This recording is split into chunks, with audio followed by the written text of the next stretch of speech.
हाँ तो बच्चों नेक्स्ट जो है हेलो हाइड्रोकार्बन कंपाउंड जो इम्पोर्टेंट है पूछा जाता है इस क्लोरल हाइड्रेट। क्लोरल हाइड्रेट भी पहले आप कर चुके हैं। CCl3CHO मैंने बताया था ना, ये क्लोरल होता है। ये क्लोरल पहले मैंने बताया था, क्लोरल से क्लोरोफॉर्म बनाया था मैंने।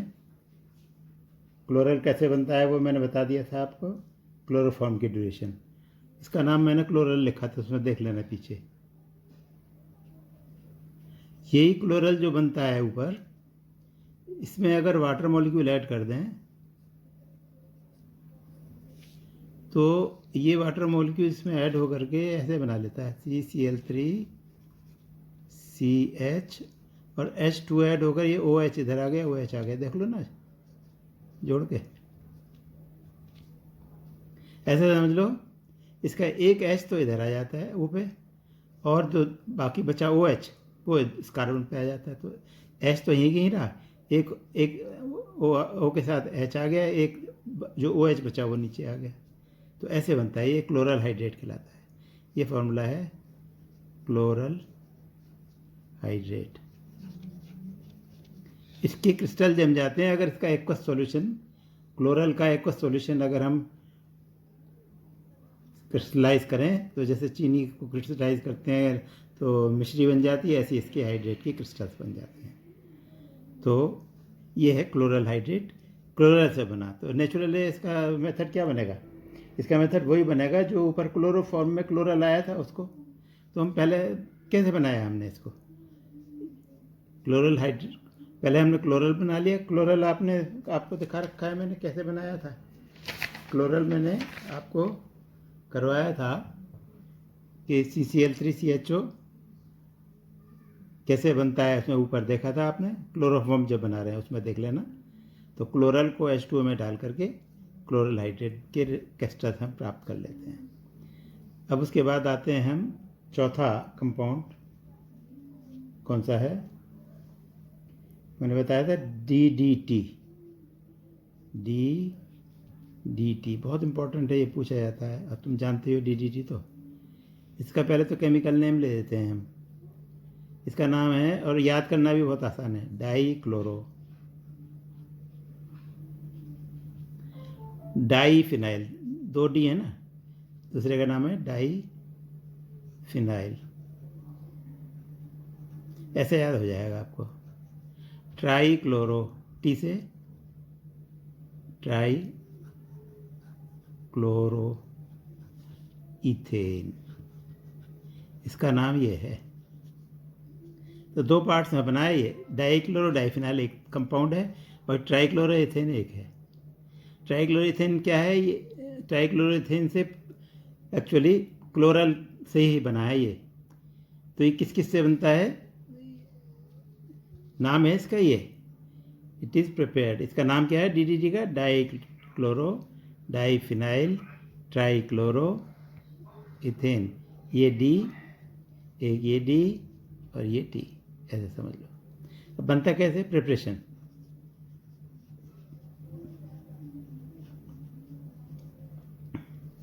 प्रिपरेशन कैसे करते हैं? By heating strongly, heating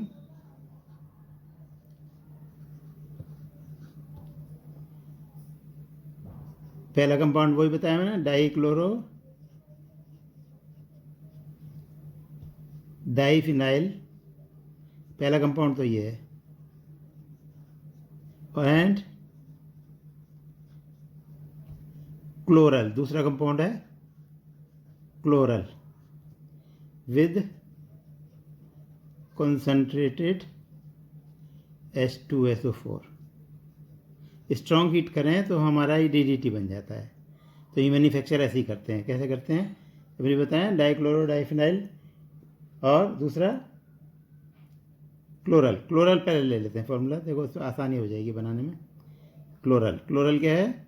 CCl3CH और O। और डाईक्लोरो डाईफिनाइल क्या होगा?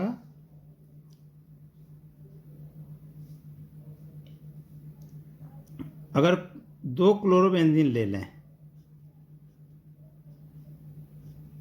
यानी फिनाइल क्लोराइड है ये, क्लोरोबेंजीन कह लो या फिनाइल क्लोराइड कह लो, एक ही बात है। क्या लिया हमने, बोलो? एक तो डाइफिनाइल लिया और दूसरा लिया क्लोरल, ये है क्लोरल।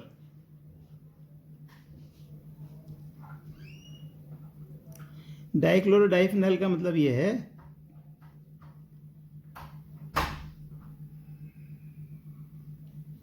इसको फिनाइल, मैंने गलत लिख दिया है, डाइफिनाइल, आप ये लिखोगे फिनाइल क्लोराइड, क्या 2 molecules of phenyl chloride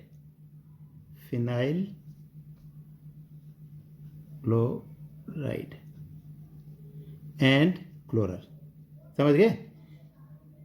2 molecule, ये फिनाइल क्लोराइड है जो मैं लिख रहा हूँ, है ना? ये देखो, इसको या तो क्लोरोबेंजीन कहेंगे या ये फिनाइल क्लोराइड, ये फिनाइल क्लोराइड, 2 फिनाइल क्लोराइड हो गए ना, फिनाइल क्लोराइड। या दूसरा नाम क्या है इसका, क्लोरोबेंजीन।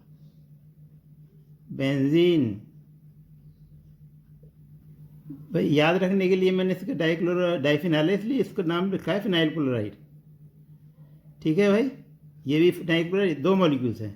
तो इसमें होता क्या है, जब ये कंसनट्रेट H2SO4 की प्रेजेंस में हीट किया जाता है तो ये जो H है यहाँ पे, देखो मालूम है हर बेंजीन के हर कॉर्नर पे CH होता है, तो इसका जो एक H है और इसका 2 H, एक H यहाँ से, एक H यहाँ से, इस ऑक्सीजन के साथ देख लेना, ध्यान से समझ लेना। मैं इसमें H दिखा नहीं रहा हूँ, लेकिन अंडरस्टूड है। यहाँ पर H है, यहाँ पर भी H है, ये दोनों रिएक्ट कर जाते हैं तो क्या बनता है, देखो ज़रा, बड़ा कंपाउंड है इसलिए मैं अलग से दिखा रहा हूँ। CCl3 तो यहाँ आ गया, ठीक है, CH यहाँ आ गया, एक बेंजीन रिंग यहाँ जुड़ गई, H निकल गया इसमें से। H निकलने के बाद ही तो बॉन्ड क्रिएट होता है, और एक H इसमें से निकल गया दूसरे बेंजीन में से, और यहाँ क्लोरीन है। तो ये डाइक्लोरो डाइफिनाइल तो ये हो गया, और ट्राइक्लोरो इथेन ये हो गया। देखो 2 कार्बन का एल्केन है ना, तो इसको 2 कार्बन के एल्केन को कहते हैं ट्राइक्लोरो इथेन। 2 कार्बन का है ना, देखो 1 2 कार्बन का कौन सा कंपाउंड कहलाता है, इथेन कहलाता है, इथेन का डेरिवेटिव माना गया है, इसीलिए इसका नाम है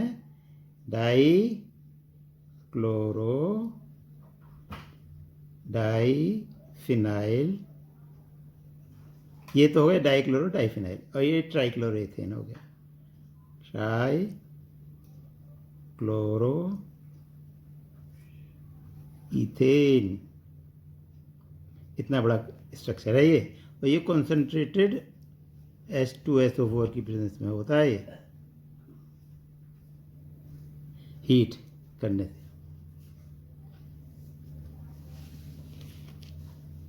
ये आपको दिख नहीं रहा होगा, दिख गया? देख लो, इसको साथ साथ लिखा करो, जो मैं बोल रहा हूँ साथ साथ लिखा करो, तभी आपके समझ में आएगा। अदरवाइज नहीं लिखोगे तो आपको कुछ ऑर्गेनिक केमिस्ट्री समझ में नहीं आएगी। साथ साथ लिख के प्रैक्टिस करो। तो कितना इंपॉर्टेंट कंपाउंड है, इसके यूजेस क्या है तुम्हें मालूम ही है? बताओ यूजेस क्या है, कहाँ यूज होता है ये तो मालूम है, बड़ा स्ट्रॉन्ग इंसेक्टिसाइड है। It is a strong insecticide.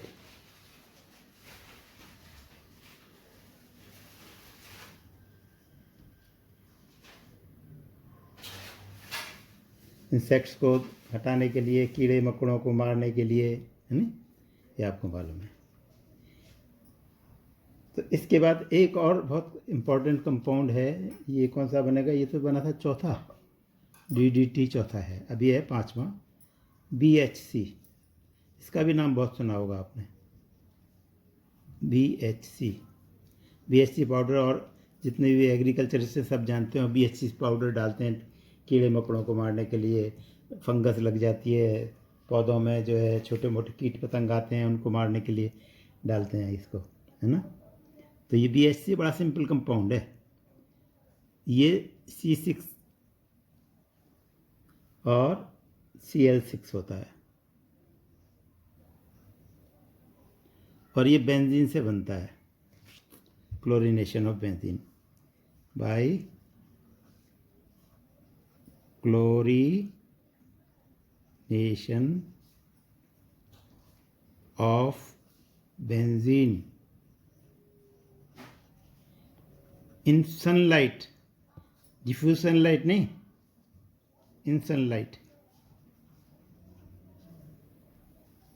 Sunlight में अगर हो जाए तो 6 के 6 कार्बन हाइड्रोजन इसके बेंजीन के रिप्लेस हो जाते हैं। हाँ, सिर्फ रिप्लेस नहीं हो जाते हैं, CH, गलत कह रहा हूँ मैं, हाँ ठीक है, 6 के 6 कार्बन हो जाएंगे, रिमूव हो जाएंगे। कैसे? देखो बेंजीन तो ये है, और अब इसको हम बजाय सर्कल लेने की, क्योंकि हमें एक्सप्लेन करना है बॉन्ड कैसे टूटे, 3 Cl2 ऐड होंगे,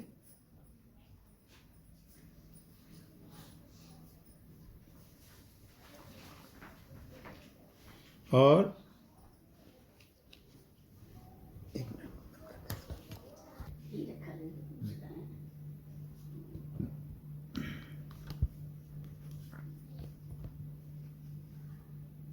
तो बच्चों मैं बता रहा था आपको कि बेंजीन हेक्साक्लोराइड, BHC का मतलब बेंजीन हेक्साक्लोराइड।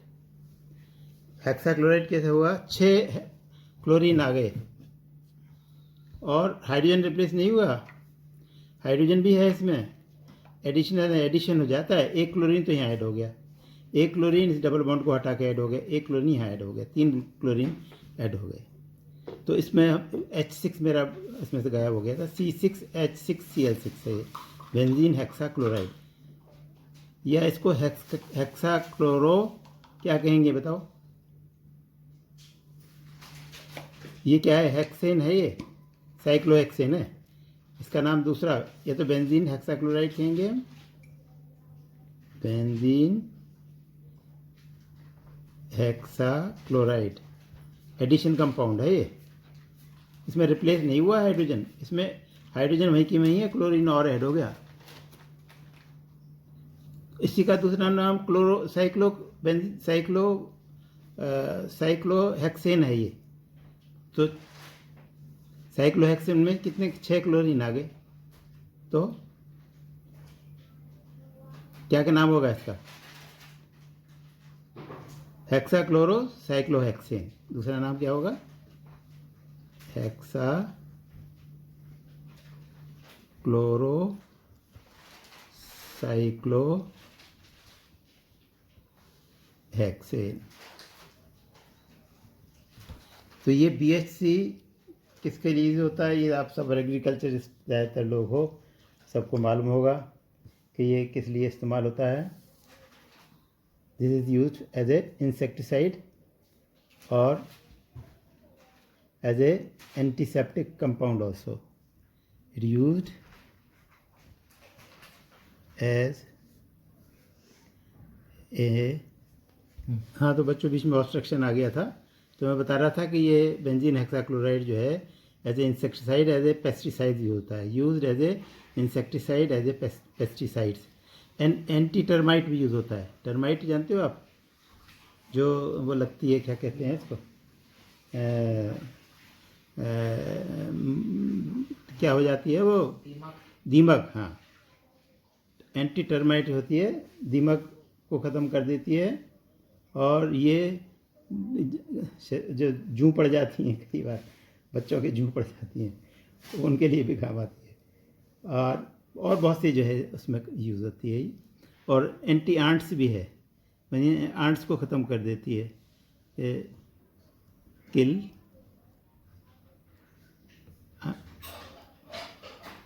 चींटियों को मारती है, वाइट आंट्स को। तो ये सब इसलिए एग्रीकल्चर में बहुत इम्पोर्टेंट है।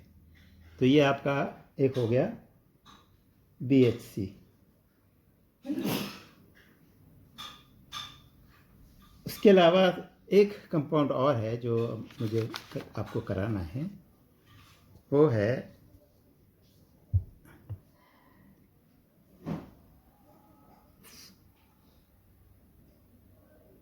फ्रियन। आपने नाम सुना होगा gas, freon gas.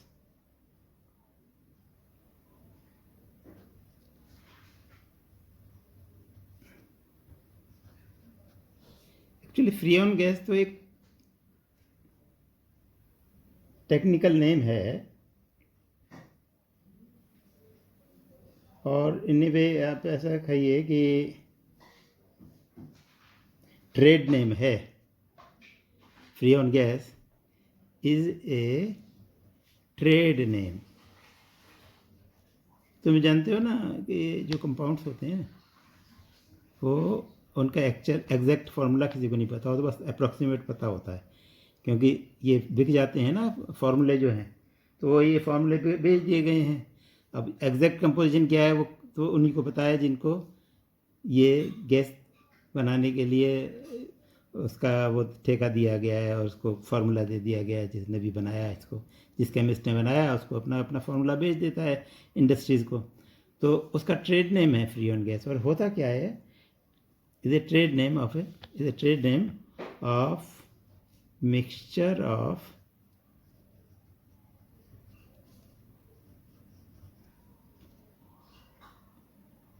Chloro fluoro hydrocarbons.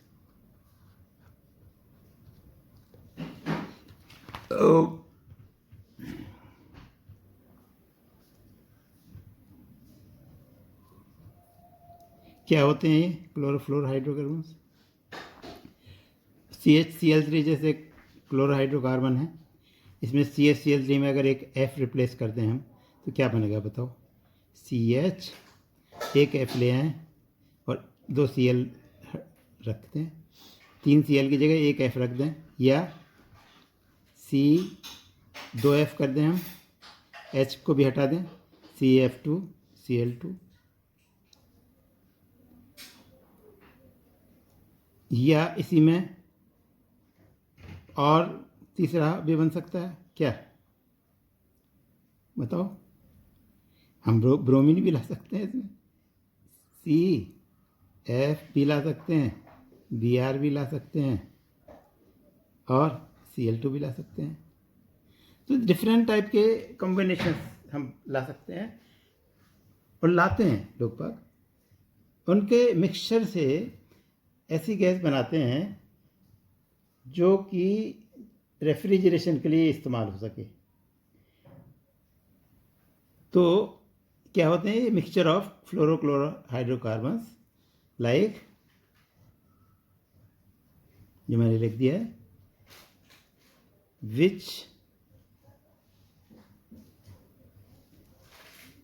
is used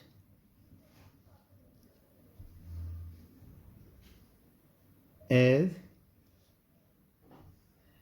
refrigeration mixture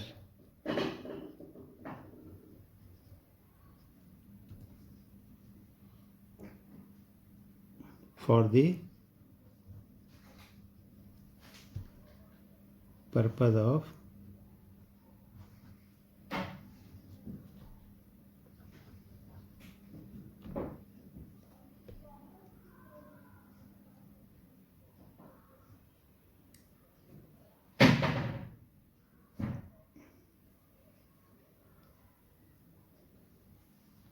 producing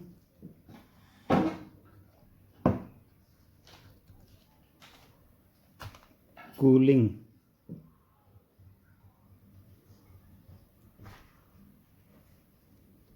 by expansion of this gas mixture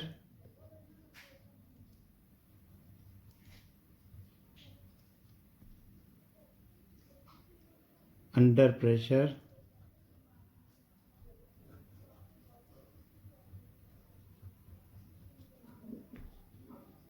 bypassing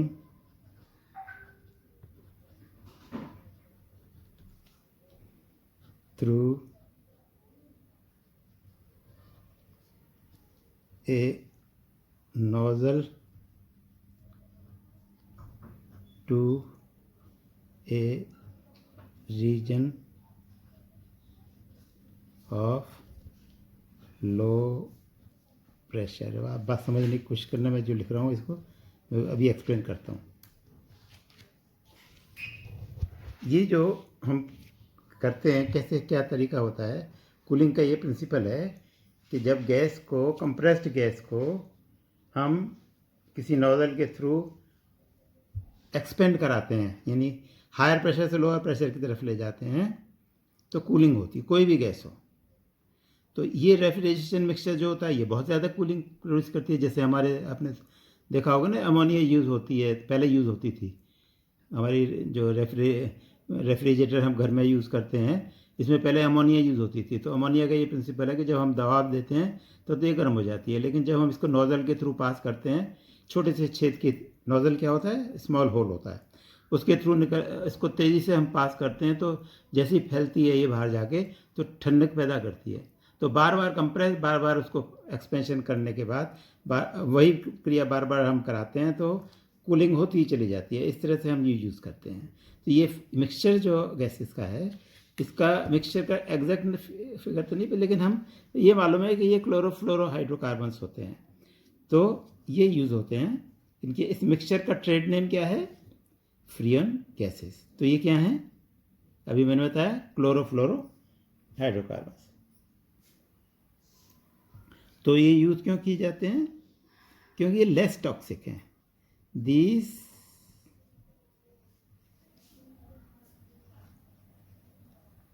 ज़्यादा दीज कहना चाहिए, बहुत तरह के हैं ये fluorohydrocarbon. These gas mixture are less toxic than ammonia, which was used earlier as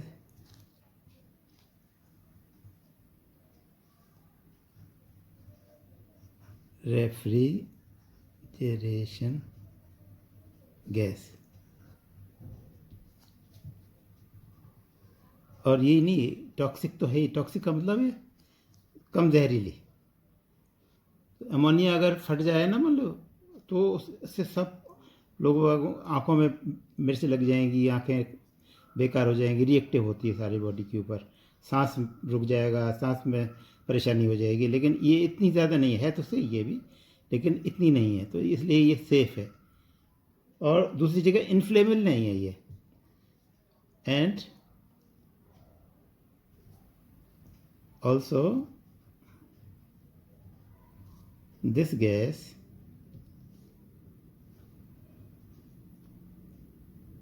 is not inflammable। तुम्हें मालूम होना चाहिए अमोनिया भी हाई टेम्परेचर पे ऑक्सीजन के अंदर रिएक्ट करके जल जाती है, ऑक्सीडाइज हो जाती है, लेकिन ये इसमें क्योंकि क्लोरीन होती है, इसलिए ये तो बुझाने का काम करती है, बल्कि उल्टा ये इसलिए सेफ़ हैं। और ये इन्फ्लेमेबल भी नहीं है, इसलिए इसको यूज़ करते हैं। तो आपको समझ में आ गया दो रीज़न इसके, एक तो ये लेस टॉक्सिक है, दूसरा नॉट इन्फ्लेमेबल है, या इसको कहते हैं नॉन इन्फ्लेमेबल। एक तो लेस टॉक्सिक है, दो प्रॉपर्टीज हो गई, लेस टॉक्सिक, और दूसरा नॉट इन्फ्लेमेबल। तो ये सब आपका, इस तरह से हमने आपके जितने भी हेलो एल्केन्स और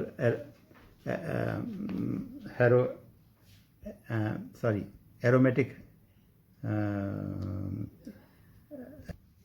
कि रेफ्रिजरेशन के लिए सबसे सेफ़ है ये। क्योंकि ये टॉक्सिक नहीं है और नॉट इन्फ्लेमेबल है या नॉन इन्फ्लेमेबल है, तो इसलिए हम इसको यूज़ करते हैं। तो ये सारे इम्पॉर्टेंट कंपाउंड्स हैं जो कि तुम्हारे एग्ज़ाम में पूछे जाते हैं। और this is all about alkyl halides and aryl halides and important compounds। इसके क्वेश्चन आंसर्स हम आपको लिखवा करके भेज देंगे, उनको आप सॉल्व करते रहना। नेक्स्ट चीज़ जो मैं आपको कहना चाह रहा हूँ वो ये है कि मुझे मालूम पड़ा है कि आपको कुछ डिफ़िकल्टीज़ हैं, इसमें कुछ समझ में नहीं आया कई बार, तो आप फिर भी मैं पहले, हालांकि दोपहर में भी मैं कह चुका हूँ आपसे कि आप नोट्स में देख लीजिए कहाँ कहाँ प्रॉब्लम है, वो आप नोट करके आप पॉइंट वाइज नोट कर लो, ये चीज़ समझ में नहीं आई, ये चीज़ समझ में आई, ये नहीं समझा, तो मैं वीडियो कॉन्फ्रेंसिंग से आपको सारी चीज़ समझा दूंगा, अच्छी तरह कागज़ पेन लेकर के बैठूंगा, सारी चीज़ समझा दूंगा आपको दोबारा।